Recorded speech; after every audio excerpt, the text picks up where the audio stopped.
Assalamualaikum warahmatullahi wabarakatuh. Halo semuanya, anak-anak sekalian yang ibu banggakan. Jadi di sini ibu akan menjelaskan tentang harmoni dalam ekosistem. Jadi di sini kita akan memahami tentang hubungan memakan dan dimakan dalam ekosistem, serta memahami bagaimana energi berpindah dari satu makhluk hidup ke makhluk hidup lainnya. Dan yang terakhir kita akan membahas tentang pentingnya menjaga keseimbangan ekosistem agar tetap harmonis. Apa yang terjadi jika salah satu makhluk hidup dalam rantai makanan hilang? Kalau salah satu makhluk hidup di rantai makanan hilang, itu seperti mainan yang hilang dari susunan balok. Semuanya itu bisa jatuh berantakan. Bayangkan jika ada ulat yang dimakan burung, lalu burung dimakan kucing. Kalau ulatnya hilang, burungnya lapar karena nggak ada makanan. Kalau burungnya lapar dan lemas, nanti kucingnya juga lapar karena nggak ada burung buat dimakan. Jadi semuanya itu bisa kelaparan dan mereka sedih. Jadi kalau salah satu makhluk hilang, yang lain bisa bingung, lapar, atau susah hidup. Semua makhluk hidup itu penting dan saling membutuhkan. Yang pertama ini kita akan membahas tentang memakan dan dimakan. Makanan itu merupakan hubungan makan dan dimakan antar makhluk hidup dalam ekosistem untuk mencapai energi. Nah, di sini bisa anak-anak sekalian lihat contoh rantai makanan sederhana. Ada rumput, kelinci, elang, dan ulat. Nah, kita akan membahas tentang peran-peran gambar-gambar. Ada rumput, kelinci, elang, dan ulat tersebut, dan apa sih perannya? Yang pertama itu rumput itu kan termasuk ke dalam makhluk hidup. Jadi bisa disimpulkan bahwa rumput itu menjadi produsen, yang artinya rumput itu merupakan tumbuhan. Produsen maksudnya di sini makhluk hidup yang membuat makanannya sendiri seperti tumbuhan. Jadi produsen di sini artinya mereka itu membuat makanan mereka itu sendiri. Nah, yang kedua ini ada konsumen. Konsumen ini makhluk hidup yang memakan makhluk hidup lainnya. Artinya apa? Konsumen di sini terbagi menjadi 3 tingkatan. Ada konsumen tingkat 1 itu herbivora.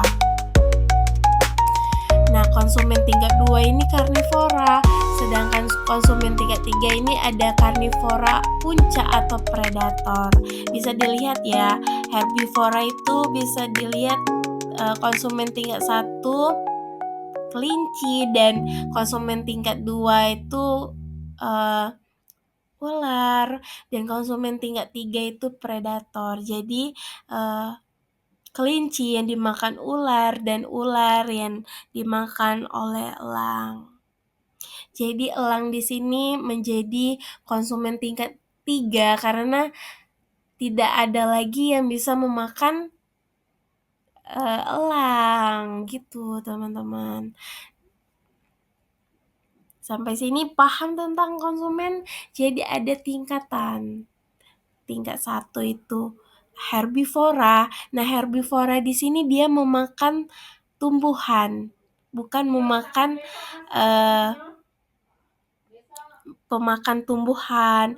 Dan karnivora ini memakan makhluk hidup lainnya. Sedangkan karnivora ini predator. Jadi dia tidak ada yang bisa makannya lagi. Gitu. Sedangkan pengurai di sini, pengurai itu kan organisme yang menguraikan sisa makhluk hidup yang mati dan mengembalikan nutrisi ke tanah seperti jamur, bakteri, dan cacing tanah. Jadi fungsi cacing tanah di sini dia membalikan nutrisi yang disalurkannya ke dalam tanah. Ibaratnya menjadi rantai makanan lagi untuk si produsen ini membuat makanannya sendiri. Jadi tumbuhan itu mengambil nutrisi yang telah disalurkan oleh cacing tanah ke dalam tanah.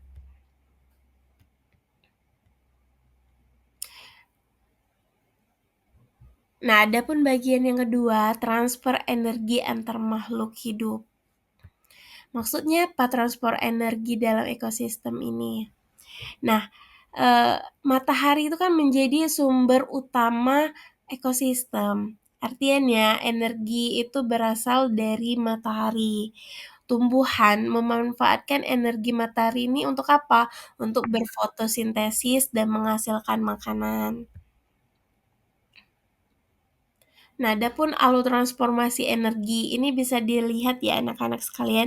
Ini ada yang pertama itu ada matahari yang menyalurkan energinya itu ke tumbuhan. Terus itu tumbuhan ini dimakan oleh konsumen tingkat satu kelinci, dan kelinci ini dimakan oleh konsumen tingkat 2, dan konsumen tingkat 2 ini dimakan oleh konsumen tingkat 3 yang menjadi predator. Dan jika konsumen tingkat 3 ini mati karena suatu hal atau hidupnya sudah seharusnya mati, nah akan sisa-sisa makanan yang dimakan oleh konsumen tingkat 3 ini akan diurai oleh si pengurai. Seperti apa? Seperti ulat yang menyalurkan nutrisi dari sisa-sisa makanan itu ke dalam tanah dan kembali lagi ke produsen yang akan disalurkan atau di fotosintesis lagi oleh produsen untuk menghasilkan makanannya sendiri dengan bantuan apa? Dengan bantuan energi matahari. Sampai sini anak-anak sekalian paham ya? Jadi gitu alur kehidupannya. Saling ada kaitannya, memakan, dimakan, memakan, dimakan gitu. Nah, adapun ekosistem yang harmonis.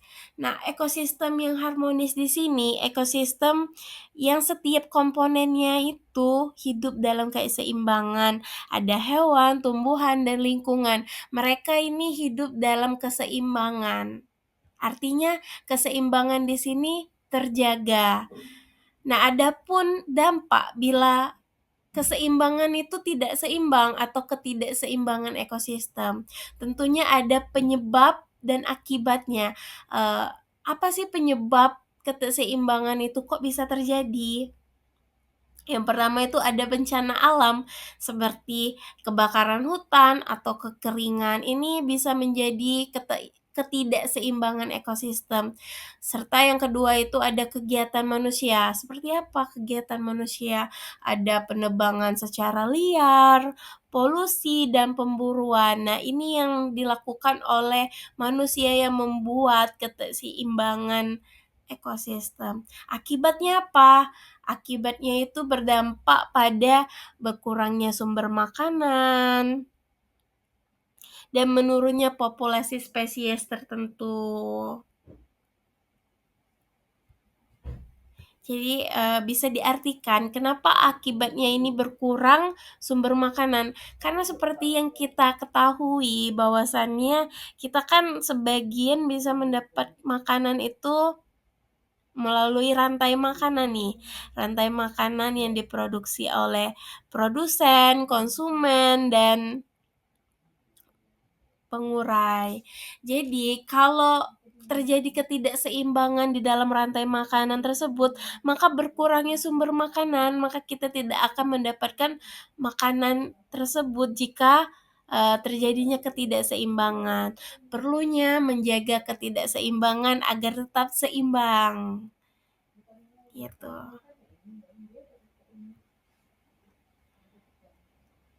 Nah, sehingga kita penting untuk menjaga ekosistem. Dengan cara apa? Cara menjaga ekosistem itu yang pertama apa? Menanam pohon untuk menjaga produsen tetap ada. Artinya kita menanam pohon ini untuk menjaga tumbuhan dan makhluk hidup yang membuat makanan yang sendiri itu tetap ada. Yang kedua itu mengurangi polusi dan pembakaran hutan. Mengurangi polusi ini kita sedikit mengurangi kalau bisa anak-anak sekalian itu sering menggunakan sepeda. Nah, sepeda ini kan tidak mengeluarkan polusi. Dia tidak ada mengeluarkan polusi. Kalau kita menggunakan kendaraan itu terjadinya polusi sehingga dapat mengurangi dapat terjadinya ketidakseimbangan akibat polusi tersebut. Jadi budayakan untuk selalu menggunakan sepeda atau berjalan kaki supaya sehat juga. Nah, yang ketiga ini cara kita menjaga ekosistem itu dengan menghindari pemburuan liar. Nah, waktunya kita kuis. Siapa nih yang nunggu-nunggu? Ini soal terkait tentang pembahasan kita kali ini. Soal yang pertama itu apa yang menjadi sumber utama energi dalam ekosistem? Tadi sudah kita jelaskan. Kita kembali lagi ke bentar ya. Nih, alur transformasi energi. Sumber utama artinya berasal dari mana sumber yang awal itu tadi. Kita bisa lihat ya, di sini ada gambar matahari. Artinya, matahari ini menjadi sumber utama dalam ekosistem. Jawabannya B. Dan soal yang kedua, makhluk hidup yang membuat makanannya sendiri disebut apa tadi? Apakah konsumen? Tentunya tidak. Konsumen itu memakan makhluk hidup lainnya. Jadi dia makhluk hidup terus memakan makhluk hidup lainnya. Karnivora? Tidak, ini karnivora termasuk konsumen tingkat 2. Jawabannya C ya, anak-anak sekalian, produsen. Produsen itu kan membuat makanannya sendiri.